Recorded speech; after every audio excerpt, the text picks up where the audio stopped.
Han sido 479 los nuevos positivos confirmados de COVID-19. En total se contabilizan 7.317 personas contagiadas, de las que 1.906 se encuentran ingresadas en nuestros centros sanitarios.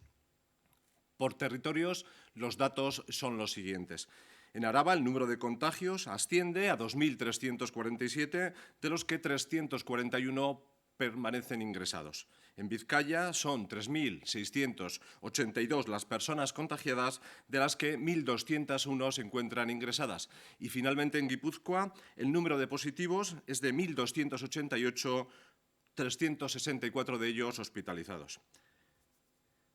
En total, 412 personas han fallecido en Euskadi, 43 en el día de ayer. Vuelve a ser, lamentablemente, una cifra alta, por lo que el Departamento de Salud reitera sus condolencias a los allegados de las y los fallecidos. Sin duda, es el coste más alto que estamos pagando por esta pandemia. La otra cara de la moneda es la de las personas que se están recuperando, que afortunadamente son cada vez más. Ayer ya eran 2.490 las personas recuperadas o a las que se les había dado de alta hospitalaria. Solo en el día de ayer 265 personas recibieron el alta hospitalaria. Igotzen jarraitzen du, beraz, sendatu diren edo ospitaleko alta jaso duten pertsona kopurua 2.480 dira guztira. Gainera, atzo ia 1.400 test egin ziren. Benetan, handia da Osakidetza egiten ari den alegina pandemiaren dimentsioa ezagutzen saiatzeko, eta horren arabera neurri egokienak hartzeko.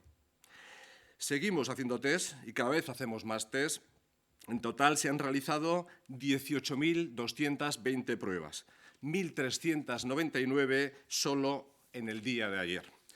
Estamos hablando de un número de pruebas similares a las que realizan Corea e incluso Italia, con la diferencia de que en Italia están en otra fase más avanzada de la epidemia. Vamos, por tanto, a buen ritmo, que nos está permitiendo de esta manera actuar de acuerdo al momento en el que nos encontramos. Además, estamos haciendo test seguros que analizan la carga viral y cuya fiabilidad está más que garantizada. En las pruebas realizadas ayer, los resultados volvieron a ser negativos en su mayoría, en 7 de cada 10 de los casos concretamente, dado que siempre empleando la prudencia nos lleva a pensar, tal y como venimos percibiendo estos días, que se está dando un cambio en la tendencia. Así, según la información de que disponemos, Euskadi se encuentra en una situación de estabilización de la enfermedad. Además, otro dato positivo es que apreciamos una estabilización en las UCIs y un leve descenso en los ingresos hospitalarios. Tengan en cuenta que en la semana anterior el incremento en estas dos áreas era continuo y a gran velocidad. Sin embargo, no nos conformamos y vamos a seguir trabajando como hasta ahora para tratar de frenar la transmisión y aliviar la carga asistencial. Gero eta test gehiago egiten ari gara eta test seguruak gainera. Ingresatu dauden pertsona kopurua ere jaitsi egin da. Guztik horrek egoera hobetzen ari dela pentsatzen garamatza. Nada más, hoy por mi parte, salvo recordar que en el portal web euskadi.es/coronavirus pueden encontrar toda la información de utilidad para la ciudadanía y recomendaciones, así como las medidas establecidas en distintos ámbitos por parte del Gobierno vasco. Un portal que se ha convertido en referencia de la ciudadanía vasca, como lo demuestra el hecho de que el pasado sábado, día 28 de marzo, alcanzara la cifra récord de 150.000 visitas. Y, por supuesto, no nos cansamos de insistir en las recomendaciones del Departamento de Salud para frenar la propagación del virus, extremar el lavado de las manos, limpieza de las superficies de contacto y, por supuesto, cumplir las medidas de aislamiento. No debemos bajar la guardia en esto. Eskerrik asko guztioi y quedo a su disposición por si hubiera alguna pregunta. Eguerdión, doctor Sánchez. Paso a trasladarle las preguntas de hoy.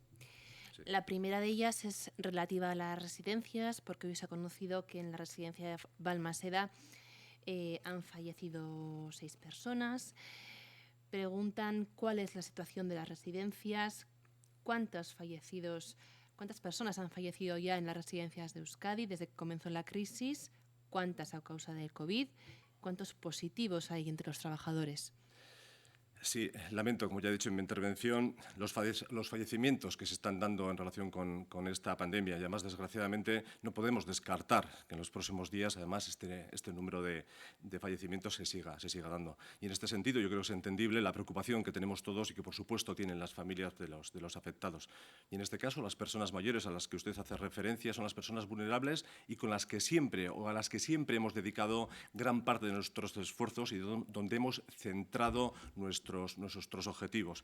Hemos trabajado desde el principio con aquellas entidades encargadas de los temas sociosanitarios de este tipo de residencias. Estoy hablando de Eudel, de los ayuntamientos y, por supuesto, de las diputaciones forales, de cara a garantizar la mejor actuación posible que sabemos, además, que se está dando, proporcionándoles información, proporcionándoles consejos, protocolos y material para garantizar en este sentido la mejor de las situaciones. Permítame que sean ellos, que son los que tienen la capacidad y la potestad para dar esta información en relación con cuál está siendo la incidencia de estos casos. También les quiero comentar que en relación con los test que estamos realizando, estamos haciendo un esfuerzo específico y especial para aumentar el número de pruebas que realizamos en este colectivo, como decía antes, en relación además con este objetivo que nos hemos marcado, sabiendo que son la población más vulnerable y donde más datos hay en relación con la mortalidad. Pregunta también sobre material sanitario. ¿Cuál es la situación detallada de respiradores en Osakidetza? ¿Se han comprado en el extranjero? ¿Han llegado?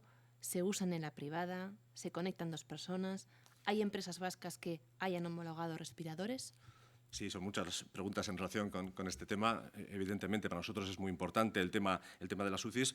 Lo he dicho en la comparecencia, en las palabras que acabo de leer, no estamos en una situación de colapso de nuestros cuidados intensivos, es decir, afortunadamente estamos en una situación de equilibrio en relación con la ocupación de las camas de UCI, incluso en relación con el tema de los ingresos hospitalarios, tal y como comentaba, estamos disminuyendo los ingresos y en ese sentido estamos trabajando y de la misma manera que hemos trabajado con otros objetivos, siempre hemos puesto encima de la mesa como prioritario el trabajar con las camas de cuidados intensivos. Esto significa estructura no solo física, no solo las propias camas, sino trabajar con el material necesario para poder garantizar siempre una atención de calidad a nuestros pacientes. Y a pesar de que en este momento, tal y como acabo de decir, no estamos en una situación de colapso, ni muchísimo menos, es decir, seguimos trabajando para garantizar la incorporación de aquellos equipos que pudiéramos necesitar en el caso hipotético de que volvieran a subir este número de ingresos en las camas de cuidados intensivos.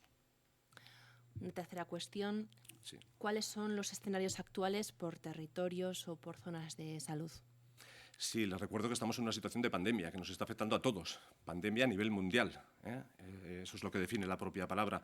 Y en este sentido, en relación a lo que me preguntan en la situación de nuestros hospitales, permíteme que les remita a nuestra página web y al informe que sacamos diariamente. Es un informe, creo recordar, de casi 30 páginas donde hacemos una referencia y una relación a toda esta información en relación cuál es la situación de cada uno de nuestros centros sanitarios, apareciendo los datos que tenemos en relación con ocupación, ingresos, altas. Remito a este informe que creo que es lo suficientemente completo y extenso para aportar toda esta información. En los últimos días el Departamento de Salud está hablando de estabilización, de dientes de sierra. ¿Podemos decir que se está llegando al pico? Mire, me va a permitir que la primera palabra que utilice sea la de prudencia. Yo creo que debemos ser extremadamente prudentes porque, además, es verdad que no podemos descartar, que decir que a lo largo de los días la situación puede cambiar. Pero, tal y como he dicho, en relación, y lo llevamos diciendo ya 3 días, en relación a los datos de los que disponemos en este momento, podemos hablar de una situación de estabilización, de meseta, de contención en relación con el número de casos que se estaban aumentando. Esto, y como digo, lo venimos diciendo desde hace 3 días, nos hace ser moderadamente optimistas. Pero, vuelvo a repetir, con precaución. Tenemos que hacer esta afirmación con todas las cautelas y debemos estar especialmente atentos a cuál va a ser la situación, la evolución en los próximos días de la epidemia, estando atentos a cualquier variación que se pueda producir. Y una última cuestión que nos llegaba hoy. En algunos sitios se está hablando de triajes en las UCIs, de selección de enfermos en función de las patologías para aplicar a los pacientes respiradores o no. ¿Esa situación se está dando en Euskadi o se va a tener que dar? Mire, me va a permitir que transmita, yo creo que algo que es muy importante, es decir, quiero transmitir a toda la población que Osakidetza va a seguir dando la asistencia de calidad que ha dado hasta ahora y por la que se ha caracterizado a lo largo de su historia. Lo decíamos también antes, no estamos en una situación de colapso, se está normalizando la utilización, equilibrando la utilización de camas de cuidados intensivos y disminuyendo los ingresos, pero en cualquier caso lo que garantizamos es que siempre la atención que vamos a dar va a ser una atención de calidad.